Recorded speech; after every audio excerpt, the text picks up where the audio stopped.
didn't mean to do that. Ah, please stop. He didn't mean to do that. Hat Picks. Hello, friend. Steve Dangle here, and welcome to another edition of Steve's Hat Picks, where we take a look at the best from around the NHL over the past week. Past week of the Stanley Cup playoffs. It's like back to school, except good. Now, the Stanley Cup playoffs are when you get to be a hipster, when a new breakout player breaks out and you get to go, I've known about them the whole time. But you talk about a guy having a breakout playoff so far.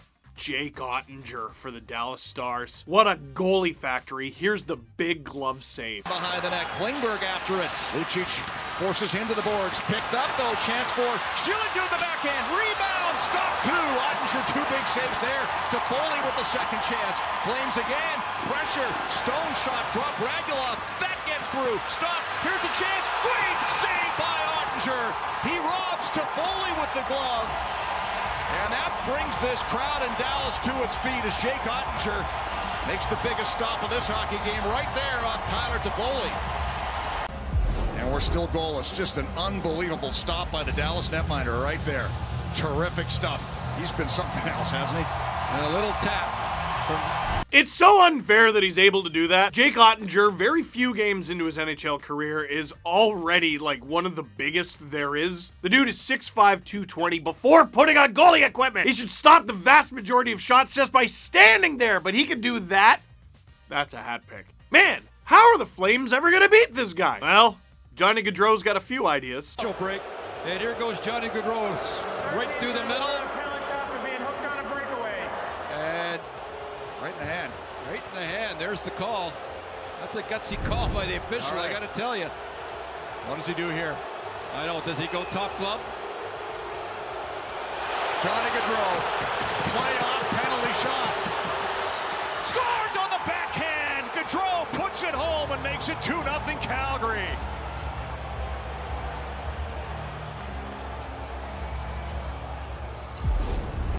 Deeks. And that old play, go across, move the goalie, and put it right between his legs. There's the fake. There's the tap.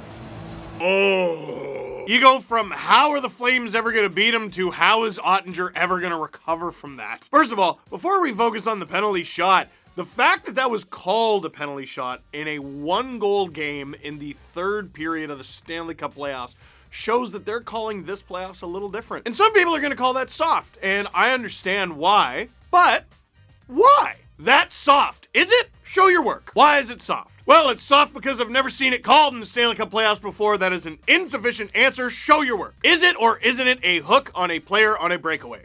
Oh, it is. Well, it's a penalty shot. That's how that works. There's me showing my work. Where's yours? Just feels like a lot of the people who don't think that's a penalty shot never show their work. You know, sorry to be sassy, but when it came time to actually shoot the penalty shot, oh, Johnny Gaudreau did not miss. That's a hat pick. For our next hat pick, more like Joel Erickson. What the heck? Matt Dumba first to the puck in the left wing corner. Kaprizov tries to dig it free. Off his stick. Loose between the circles. Erickson Ek toe drags. Score! What a move by Erickson Ek! And it's 4-0 Minnesota. Making their presence felt, doing a nice job in the corner and forcing a turnover in the middle as Erickson Ek with all types of pressure, an in-zone forecheck by him as he pressures the D, in this case Rosen, and goes forehand, backhand, forehand, inside post. It's an absolutely gorgeous goal, great combination. I don't think that nickname is going to stick, but what a goal! The unreal, like a dragged out toe drag. Is that possible? That toe drag was so slow, it's almost like he got stuck in an animation in the video game. No, I didn't mean to do that. Ah, please stop. He didn't mean to do that. Except it worked. Never works for me, but it worked for him in real life. That's a hat pick. Not to be outdone, though, from the very same series, Jordan Kyrou. Riley and Krunovich with the assist. They look for more here. The dangle and the shot inside. Score!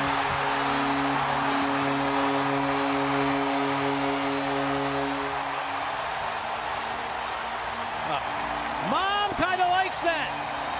Bonnie O'Reilly celebrates as her son gets in on the forecheck.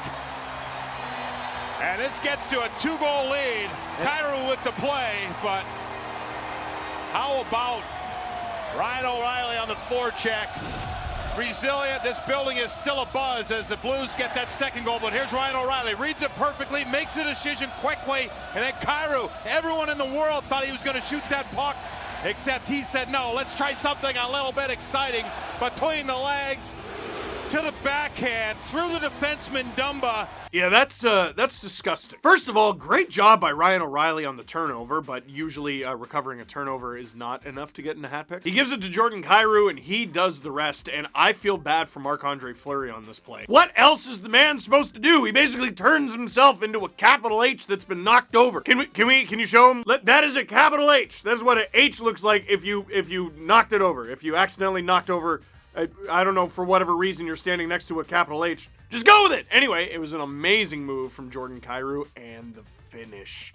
That's a hat pick. For our next hat pick, I have a question. Can an empty net goal be a hat pick? No, you say. That's ridiculous. Well, if you answer no, take a look at John Carlson basically going 200 feet. 25 to go, net empty.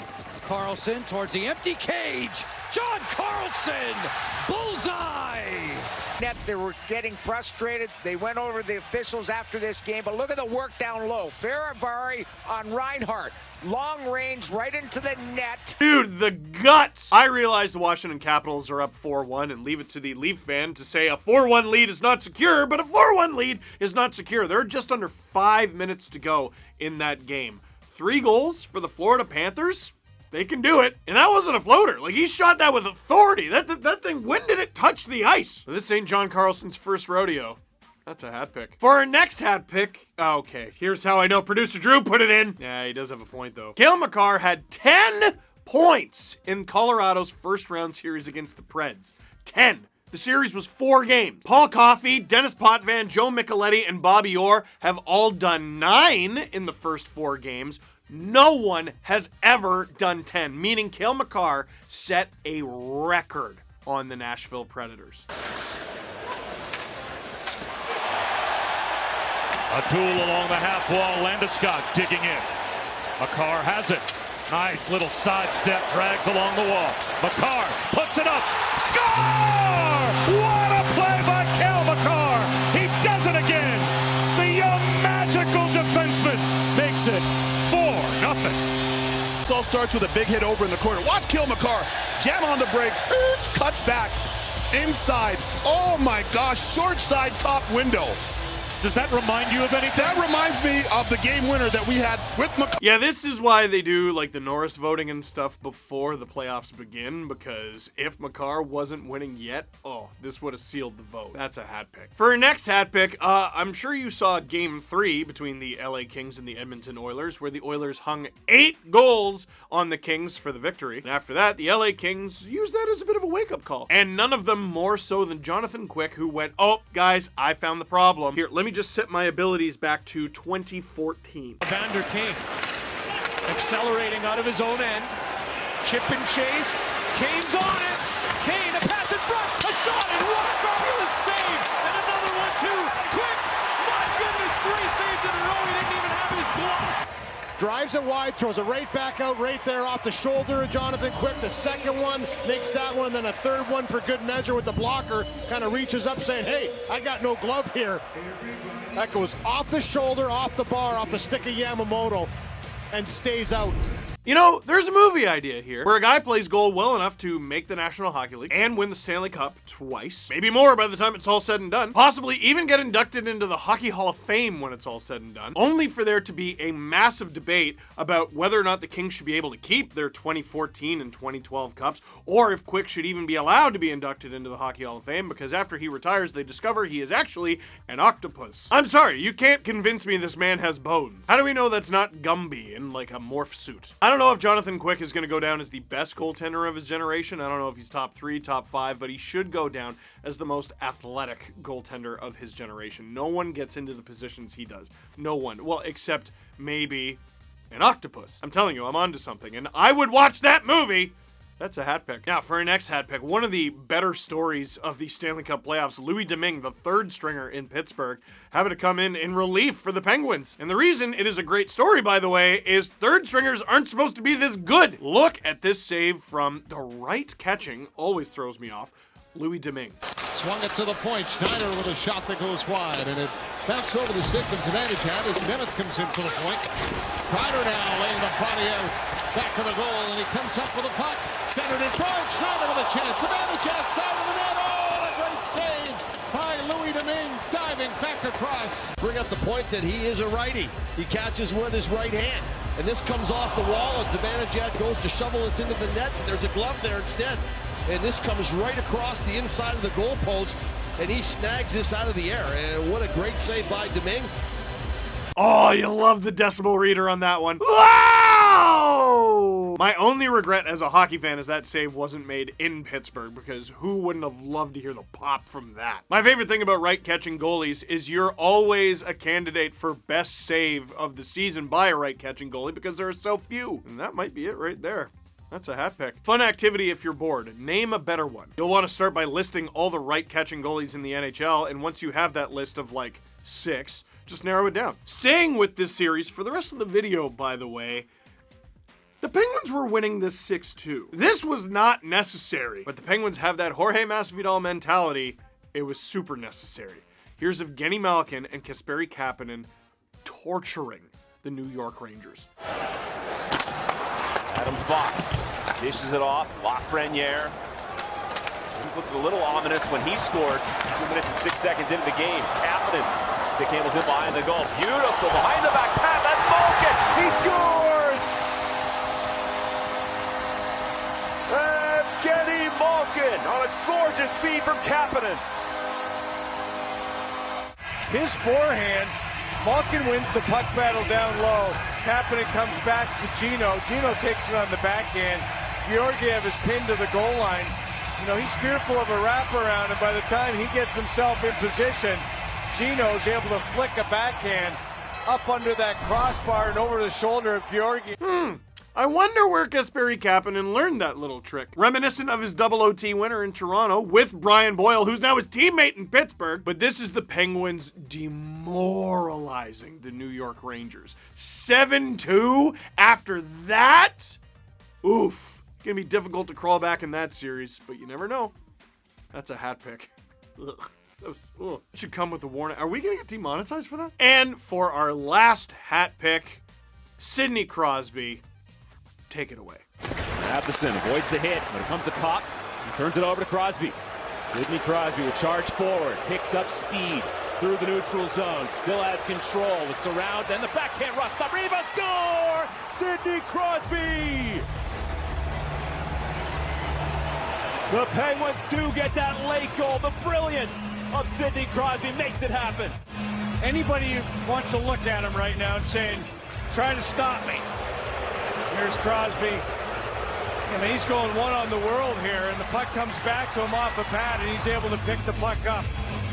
What a determined effort by the captain, 87.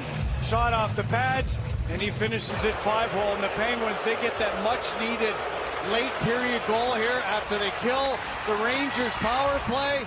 Man, the Rangers have got to stop ending up on the wrong end of this player versus everyone stuff. I think what's most impressive about this is Crosby did this at like half the speed of McDavid going through the whole Rangers roster. He's like a kangaroo. He's a tripod. You can't knock him off the puck. Why would you even try? And they didn't, by the looks of it. I'm always amazed how seldomly Sidney Crosby comes up in the best player in the world conversation these days. He had 31 goals and 84 points in just 69 games this season. The last time he didn't score at least a 30-goal pace was, let me just check, never. He had one season where he had 28 goals in 77 games. What a bum. But the dude is sitting at 200 career playoff points in 178 games. He leads all players since 1997 in points and in even strength points. I know that because I looked that up several games ago and several points ago. He's now at 178 Stanley Cup playoff games played. He's 34. By the time he's retired, he'll probably be over 200. Do you know how rare that is? The list of players over the last 30 years is about a dozen, and most of them are much older than Crosby. If I'm not mistaken, Crosby needs like 2 more goals to lead all goal scorers since 1997 in playoff goal scoring. The guy he needs to pass is Patrick Marleau, constantly disrespected, and the only guy who has a chance at catching Crosby is his teammate, Evgeni Malkin. And I'm telling you all this because don't wait until he's retired to appreciate his greatness. This dude is amazing. You know, with trade trees and all these historical retrospectives I sometimes do on this YouTube channel, I'm looking forward to the day where we get to go through everything for Crosby. Everything. But I got some bad news for the Metro Division and the rest of the NHL. I don't think he's stopping anytime soon. That's a hat pick. So, what'd you think? Was that a good one? I thought it was a good one. Let me know in the comment box down below. But for now, that is it for this one. Thank you very much for watching. Click like if you like this video. Click subscribe if you really liked it. Tell all your friends. Sidney Crosby, man.